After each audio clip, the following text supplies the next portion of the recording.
melaksanakan darurat militer di Indonesia. Bahkan sudah proposalnya itu sudah diajukan ke meja Pak Prabowo. Dan bukan hanya itu, Pak Menhan juga memaksa Pak Listio Sigit, Kapolri Indonesia, untuk segera mundur dan mempertanggungjawabkan keamanan di Indonesia yang tidak bisa dia selesaikan.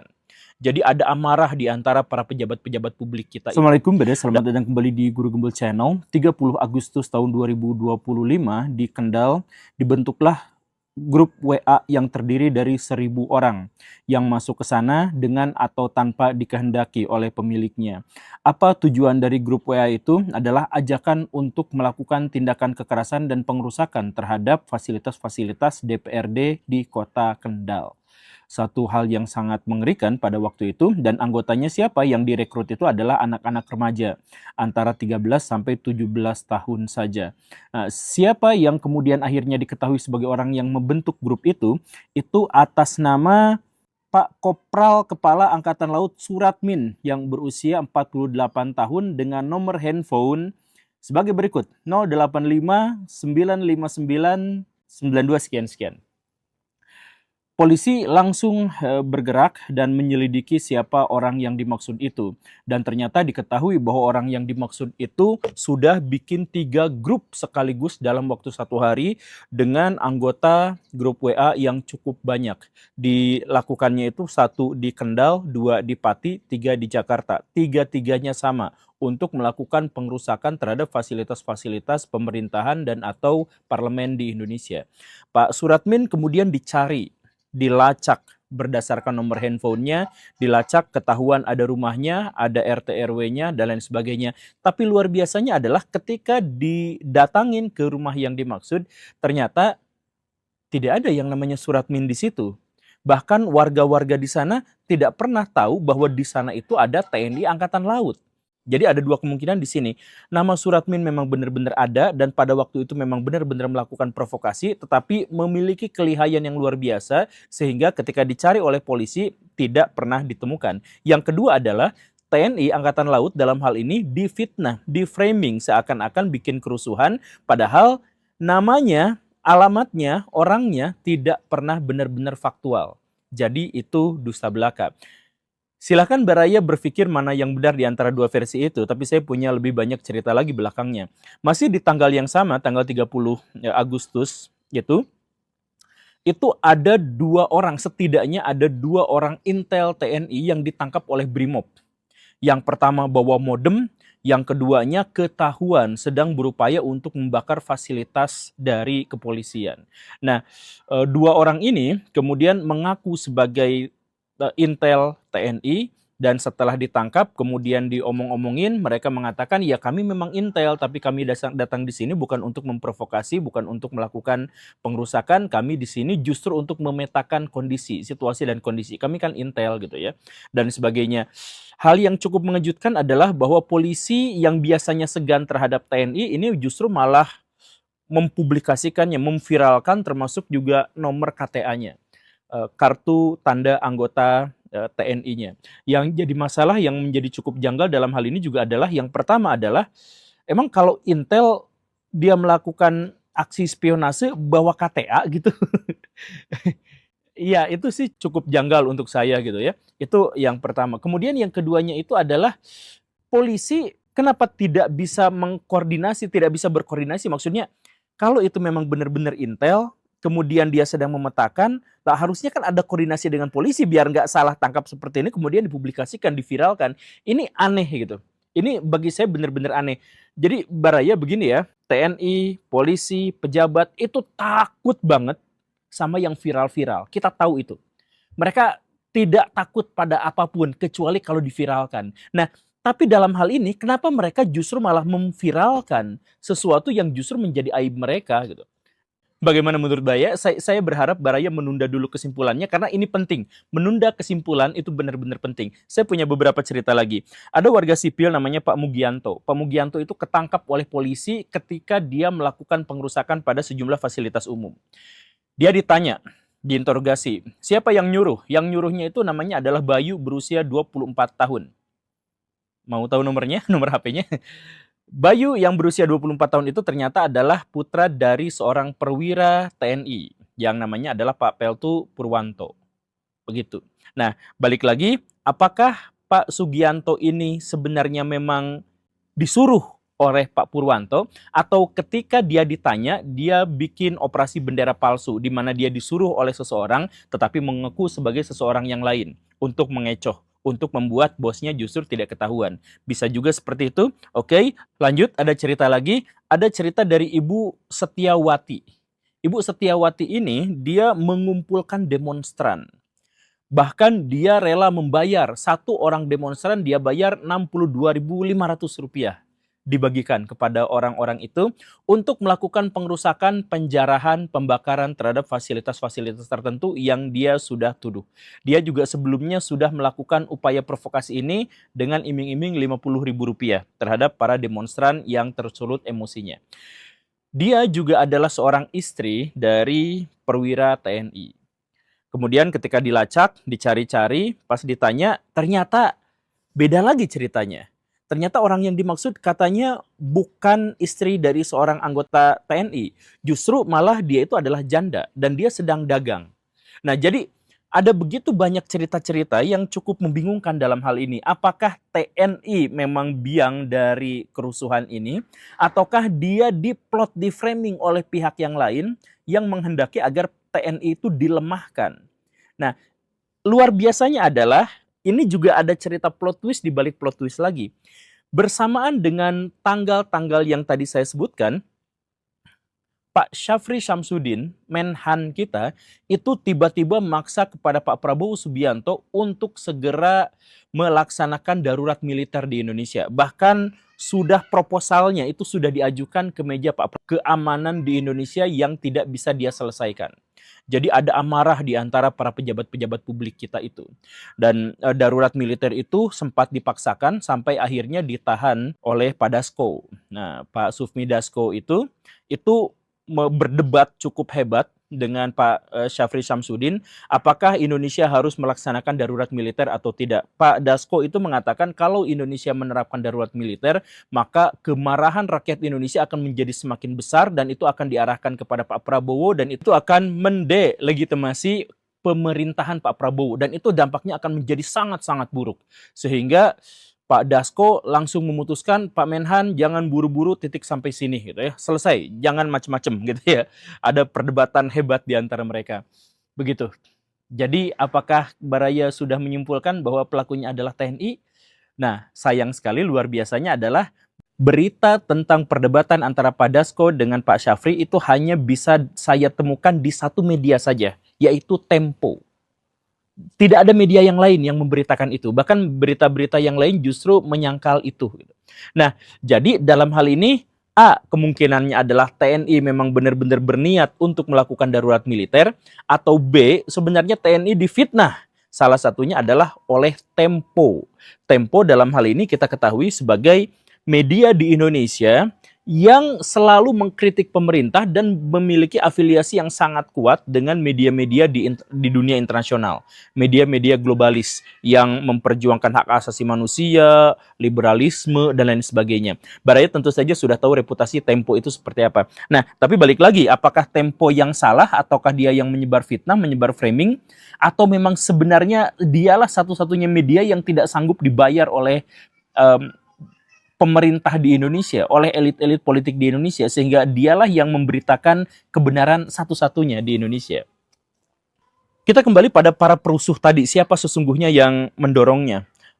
Saya berdiskusi dengan banyak pihak dalam hal ini, dengan Bapak tentara dan perwakilannya, kemudian dengan para buzzer pemerintah, dengan para buzzer oposisi dan sebagainya, dan itu bisa dibilang A1 lah ya.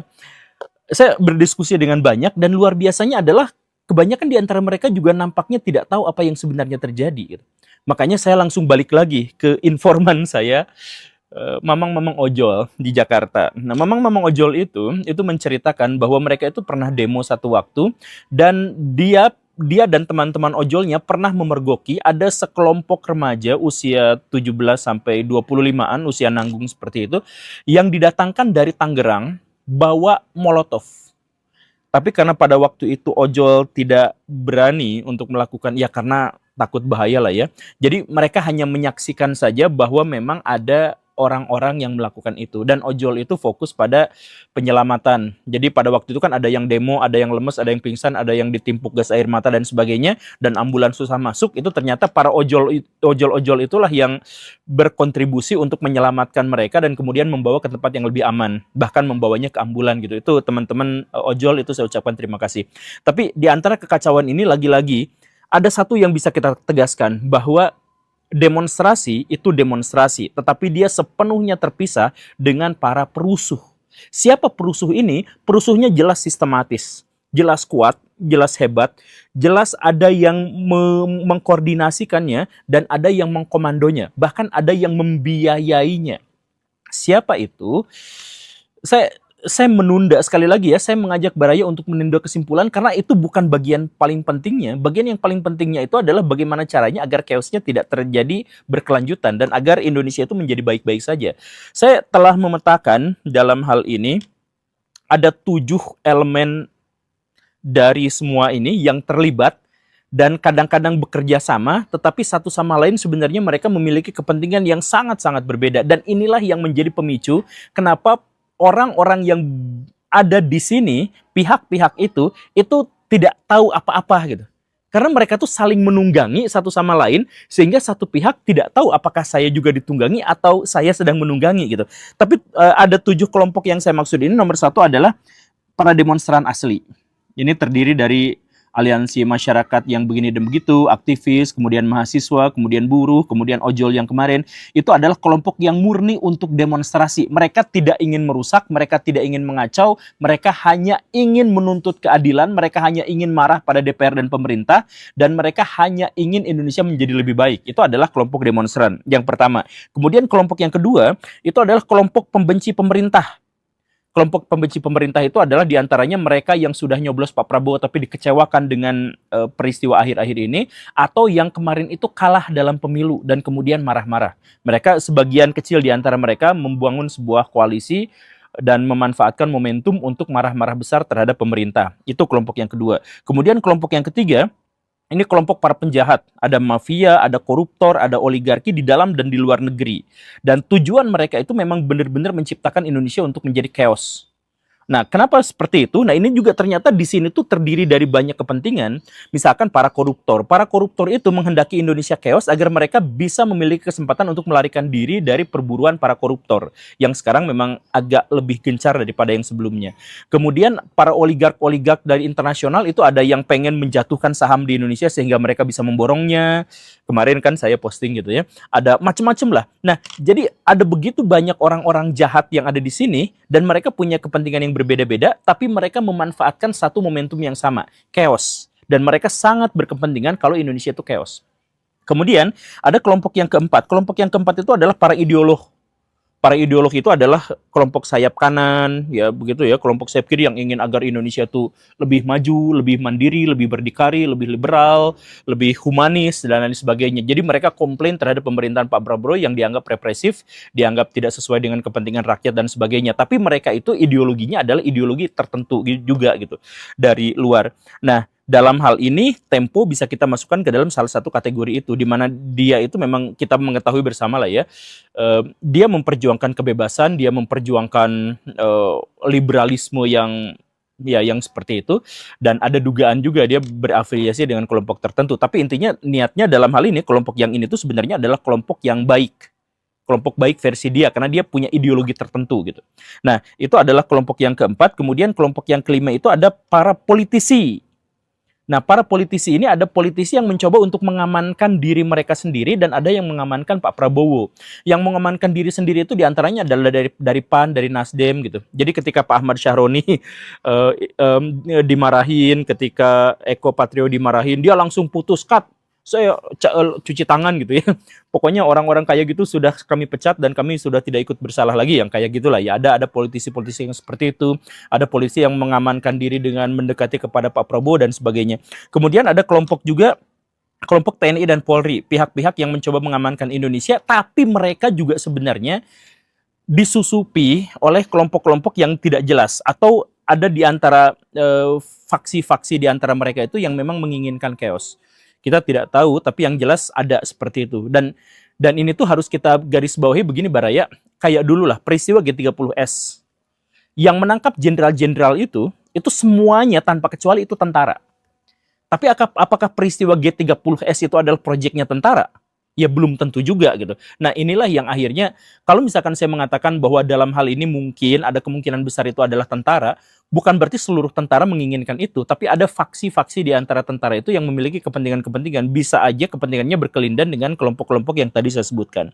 Dan kemudian ada juga kelompok ketujuh. Nah kelompok ketujuh ini adalah preman, kaum gelandangan, kaum marginal yang mungkin dikelompokkan oleh kelompok-kelompok anarko dan sebagainya untuk melakukan pengerusakan. Jadi yang melakukan serangan dan sebagainya itu diantaranya mungkin dari faksi TNI dan atau dari faksi polisi, dan yang ini juga dari kalangan preman. Karena banyak juga kejadian termasuk juga mamang-mamang ojol yang tadi itu, yang mereka tahu bahwa ada pihak seperti orang-orang gelandangan, anak tunawisma dan sebagainya yang digerakkan untuk dapat 62.500 sekali ngelempar molotov dan sebagainya. Itu memang ada laporannya seperti itu. Nah, dari pihak-pihak yang itu tuh kemudian saya petakan ini tuh menjadi beberapa, seharusnya saya bikin peta di sini ya. Tapi ini saya memperjelas kepada Baraya aja. Cara kerjanya, bukan siapa orangnya, tapi cara kerjanya ya. Kalau siapa orangnya saya akan simpan demi kebaikan bersama.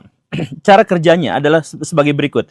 Mereka terdiri dari 5 lapis. 5 lapis yang dimaksud itu, yang pertama itu adalah perencana demo. Perencana demo itu terdiri dari kelompok orang yang baik hati, yang punya ideologi, kemudian kelompok orang yang tidak terlalu bernalar, tetapi mereka sangat-sangat dikecewakan oleh pemerintah, oleh DPR, oleh TNI, polisi, dan sebagainya. Mereka berdemonstrasi. Kemudian dari aktivis demokrasi, dari dalam dan luar negeri, dari NGO dan lain-lain itu juga ada. Dari ormas-ormas itu juga ada. Tapi tujuannya adalah demo. Bukan rusuh ya, tujuannya itu demo. Yang bermasalah itu adalah dari kelompok kedua sampai kelompok kelima. Nah, kelompok kedua itu siapa? Perencana kerusuhan. Perencana kerusuhan itu diantaranya adalah sekelompok elit pejabat dan atau perwira yang benci penguasa saat ini. Saya nggak sebut, tapi benci sama penguasa saat ini. Ada di antara elit-elit politik di Indonesia, elit perwira di Indonesia ada yang benci banget. Kemudian ada kalangan oligarki, mafia dan koruptor yang dikejar-kejar sama Pak Prabowo, itu juga turut merencanakan kerusuhan ini. Ya mungkin Pak Riza Halid termasuk di dalamnya, karena Pak Riza Halid kemarin kan sempat mengancam, kalau saya diapa-apakan, kalau keluarga saya diapa-apakan, maka saya akan hancurkan begini dan begitu gitu kan. Pak Riza Halid pernah mengancam seperti itu, jadi wajar kalau misalkan saya masukkan ke dalam daftar sebagai salah satu perencana bagi kerusuhan ini. Nah kemudian ada kelompok yang ketiga. Kelompok yang ketiga itu adalah donatur. Donatur itu banyak di antara mereka yang juga adalah perencana. Jadi kelompok misalkan mafia-mafia, oligarki-oligarki, kalau Indonesia chaos mereka untung. Nah, jadi mereka bukan hanya merencanakan, tapi mereka juga mendanai. Makanya mereka bisa mendatangkan sekelompok orang nanggung gitu ya, bawa molotov ke Jakarta dan sebagainya, itu kan pakai biaya. Nah, biayanya dari siapa? Dari donatur-donatur ini. Di antaranya yang tadi saya sebutkan, pemain dari luar, termasuk dengan NGO-nya, kemudian para koruptor, kemudian para pejabat publik yang nakal, yang kesal dengan pejabat yang lain, dan lain sebagainya. Kemudian ada yang membantu kerusuhan. Yang membantu kerusuhan ini biasanya adalah yang menyebarkan di media sosial ajakan untuk begini dan begitu. Nah, kemarin yang dihajar dalam tanda kutip sama Kang Ferry Irwandi, ya mungkin ini termasuk yang membantu untuk mengkeoskan Indonesia gitu ya. Bikin postingan-postingan dan jumlahnya banyak banget. Saya tuh sering sekarang itu komen di video-video pendek gitu, short video di YouTube itu kan banyak. Saya sengaja komen di situ karena banyak di antara mereka tuh yang mengajak pada kebencian, bukannya meredakan emosi gitu, tapi malah menyebarkan kebencian dan sebagainya. Ingat Baraya semua, tujuan kita untuk demonstrasi kemarin itu bukan untuk bikin Indonesia chaos, bukan bikin Indonesia kacau, bukan untuk menjarah harta pribadi orang lain, bukan.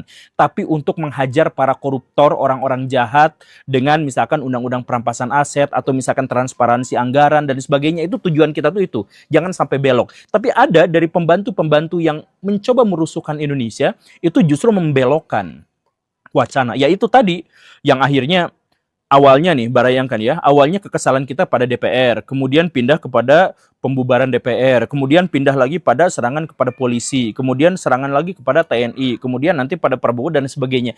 Jadi ini yang agak membuat kita tuh bingung sebenarnya. Jadi intinya sekali lagi jangan pernah Baraya, jangan pernah pindah fokus. Fokus kita itu adalah transparansi anggaran, fokus kita itu adalah miskinkan para koruptor, kemudian hak suara kita itu lebih didengar oleh para elit, kemudian adalah anggaran itu disusutkan untuk para pejabat-pejabat yang nggak benar itu, dan yang semua pejabat lah itu disusutkan dan sebagainya. Itu agenda kita itu bukan hal-hal yang lain. Jadi jangan dikecoh. Tapi kelompok yang 4 ini adalah kelompok yang membantu untuk bikin rusuh. Itu jumlahnya gila banyak banget. Dan kemudian yang kelima itu adalah kelompok pelaksana. Nah, pelaksana yang di lapangan dalam hal ini diantaranya adalah, saya mohon maaf ya, saya sebutkan aja, polisi sering melakukan provokasi. Polisi sering melakukan provokasi terhadap para demonstran sehingga terjadi kekerasan. Setidaknya yang di Bandung itu saya pernah diskusi dan itu sudah jelas. Kemudian dari oknum polisi ada yang melakukan itu, dari oknum TNI juga nampaknya ada yang seperti itu, pelaksana ya. Kemudian ada kelompok-kelompok yang marah dan putus asa, tapi mereka nalar rendah, seperti yang menggerebek rumah para selebriti itu dan sebagainya gitu ya.